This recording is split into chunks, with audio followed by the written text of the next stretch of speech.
नमस्कार, आप देख रहे हैं टीएनआई आवाज और मैं हूं आपके साथ जावेद खान। चलिए एक नजर डालते हैं देश और दुनिया की तमाम बड़ी खबरों पर। पश्चिम बंगाल की मुख्यमंत्री ममता बनर्जी पर बीते दिन हुए कथित हमले का मामला अब चुनाव आयोग तक पहुंच गया है। टीएमसी नेता डेरेक ओब्रायन, राज्य मंत्री चंद्रिमा भट्टाचार्य और पार्थ चैटर्जी मामले की शिकायत करते हुए चुनाव आयोग के दफ्तर पहुंचे। उन्होंने कहा कि घटना के जरिए ममता की हत्या की साजिश रची गई थी। वहीं भाजपा ने भी चुनाव आयोग से मामले की गंभीरता से जाँच करने की मांग की है। इसी बीच ममता ने अस्पताल से ही अपने समर्थकों के लिए एक वीडियो संदेश जारी किया है। उन्होंने कहा है कि कल के हमले में उन्हें काफी गंभीर चोटें आई हैं, जिसमें हाथ पैर में काफी दर्द हो रहा है। वो 2-3 दिनों में बाहर आएंगी और व्हील चेयर के जरिए चुनाव प्रचार करेंगी। उन्होंने पार्टी के समर्थकों से शांत रहने की अपील भी की है। महाराष्ट्र में कोरोना के बढ़ते मामलों के बीच जगह जगह सख्तियां बढ़ाई जा रही है। इसी बीच नागपुर में प्रशासन ने 15 से 21 मार्च तक लॉकडाउन लगाने का फैसला किया है। यहां बीते दिन कोरोना के 1800 से ज्यादा मामले सामने आए हैं। वहीं पिछले एक हफ्ते में यहां औसतन 1000 मरीज मिल रहे हैं। इसी वजह से प्रशासन ने यह फैसला किया है।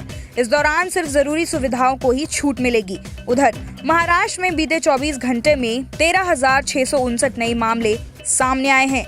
यह 7 अक्टूबर के बाद सबसे बड़ा आंकड़ा है। तब 14,578 केस सामने आए थे। करीब 15 दिन पहले तक यहां 5 से 6,000 केस आ रहे थे। देश में अभी 60% से ज्यादा मरीज यही मिल रहे हैं।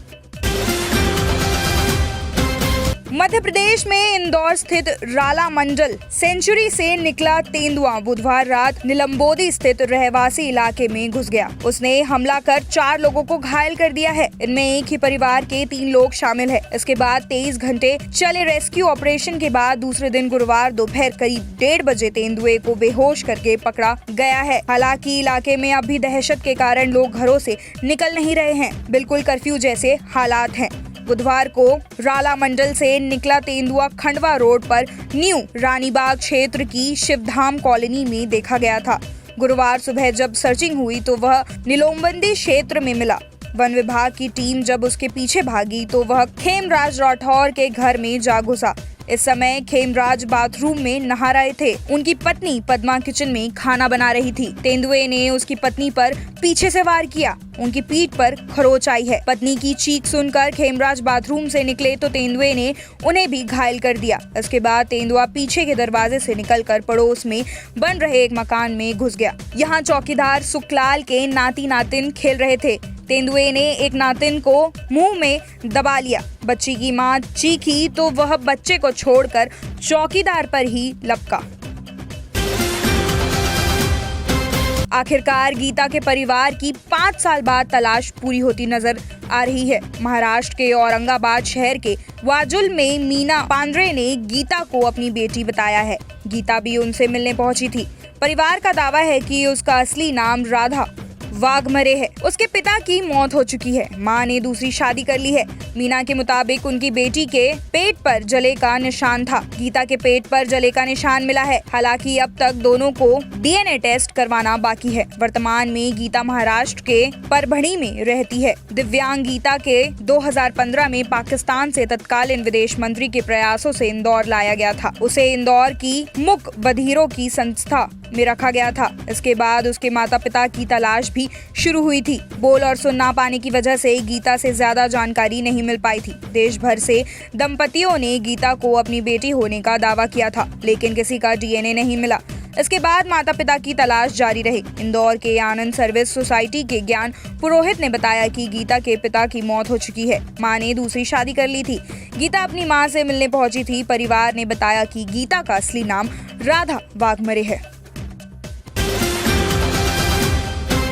उत्तराखंड के 4 धामों में से एक और 12 ज्योतिर्लिंगों में से एक केदारनाथ धाम के कपाट 17 मई सोमवार की सुबह 5 बजे खोले जाएंगे। हर साल शिवरात्रि पर ही केदारनाथ के कपाट खोलने की तारीख तय की जाती है। उत्तराखंड के 3 अन्य धाम बद्रीनाथ के कपाट 18 मई को और गंगोत्री यमुनोत्री के कपाट अक्षय तृतीया यानी कि 14 मई को खोले जाएंगे। उत्तराखंड 4 धाम देव स्थानम बोर्ड के मीडिया प्रभारी डॉक्टर हरीश गौड़ के मुताबिक 14 मई को केदारनाथ की चल रही विग्रह डोली ओमकारेश्वर मंदिर उखीमठ से केदार धाम की ओर प्रस्थान करेगी। 14 मई को फाटा, 15 मई गौरीकुंड। वहीं 16 मई की शाम डोली केदारनाथ धाम पहुंचेगी।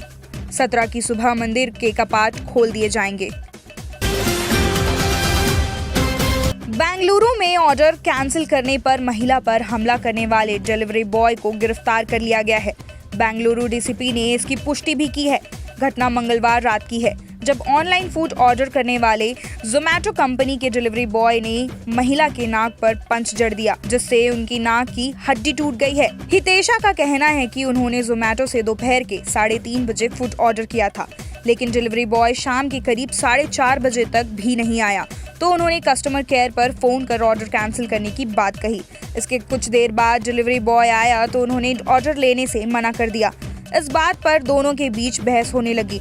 इसी बीच डिलीवरी बॉय ने उनकी नाक पर पंच मारा और भाग निकला।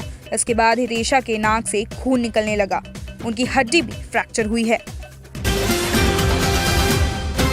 मुकेश अंबानी के घर एंटीलिया के बाहर बरामद जिलेटिन की छड़ों से भरी स्कॉर्पियो को लेकर एक बड़ा खुलासा हुआ है। अंग्रेजी समाचार पत्र इंडियन एक्सप्रेस ने एक प्राइवेट साइबर एजेंसी के हवाले से दावा किया है कि जिस कथित आतंकी समूह यानी जैश उल हिंद के टेलीग्राम चैनल से विस्फोटक रखने की जिम्मेदारी ली गई थी, वह चैनल दिल्ली के तिहाड़ जेल में बना था। बता दें कि केंद्र के आदेश के बाद नेशनल इन्वेस्टिगेशन एजेंसी यानी कि NIA इस पूरे मामले की जांच कर रही है। आधिकारिक सूत्रों ने अखबार को बताया कि इस निजी साइबर एजेंसी को जांच एजेंसी ने एक फोन ट्रैक करने को कहा था। यह वही फोन था जिस पर टेलीग्राम चैनल बनाया गया था। उन्होंने जांच एजेंसी की पहचान नहीं बताई, लेकिन कहा कि केंद्रीय एजेंसियों ने यह जानकारी दिल्ली पुलिस स्पेशल सेल को दी है।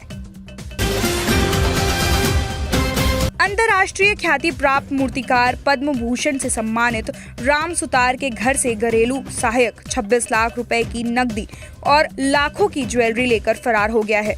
नोएडा सेक्टर 20 कोतवाली क्षेत्र सेक्टर 19 में रहते हैं पद्म भूषण राम सुतार। दिल्ली की एक प्लेसमेंट एजेंसी के माध्यम से घरेलू सहायक के तौर पर रखा गया था। 3 दिन पूर्व वह काम के लिए आया था। पुलिस शिकायत कर मुकदमा दर्ज कर मामले की जाँच शुरू कर दी है। उत्तर प्रदेश के आगरा में गुरुवार तड़के स्कॉर्पियो और कंटेनर की आमने सामने हुई टक्कर में 9 लोगों की मौत हो गई है। स्कॉर्पियो सवार बिहार के गया से दिल्ली जा रहे थे। दुर्घटना का कारण ड्राइवर को झपकी आना बताया जा रहा है। हादसा आगरा के एतमहौला क्षेत्र का है। मरने वाले 7 लोग बिहार और 2 झारखंड से हैं। गंभीर रूप से घायल 4 लोगों को NS मेडिकल कॉलेज हॉस्पिटल में भर्ती कराया गया है। स्कॉर्पियो झारखंड के चतरा के मोहम्मद हिफ्जुर रहमान के नाम पर रजिस्टर्ड है। यूपी के मुख्यमंत्री योगी आदित्यनाथ ने हादसे में मरने वालों के लिए संवेदना व्यक्त की है। उन्होंने अधिकारियों को निर्देश दिए हैं कि घायलों को तत्काल मदद दी जाए। बिहार ने ब्रेस्ट कैंसर का इलाज ढूंढ लिया है, वह भी हर्बल तरीके से, लेकिन दवा के लिए अभी 3 साल और इंतजार करना होगा। दावा है कि भारतीय महिलाओं में सबसे ज्यादा पाया जा रहा यह कैंसर इस दवा से खत्म हो जाएगा। नॉर्थ ईस्ट में कैंसर के सबसे बड़े अस्पताल और रिसर्च सेंटर महावीर कैंसर संस्थान यानी कि MCS में रिसर्च करने वाली टीम के डॉक्टर अरुण कहते हैं कि 3 साल में ह्यूमन ट्रायल पूरा कर दवा आ जाएगी। अभी 5 हफ्ते में 69% ट्यूमर खत्म करने का प्रयोग चूहों पर कामयाब रहा है। फिलहाल TNI एक्सप्रेस में सिर्फ इतना ही। देश और दुनिया की तमाम खबरों के लिए आप देखते रहिए TNI आवाज, आपकी आवाज के साथ।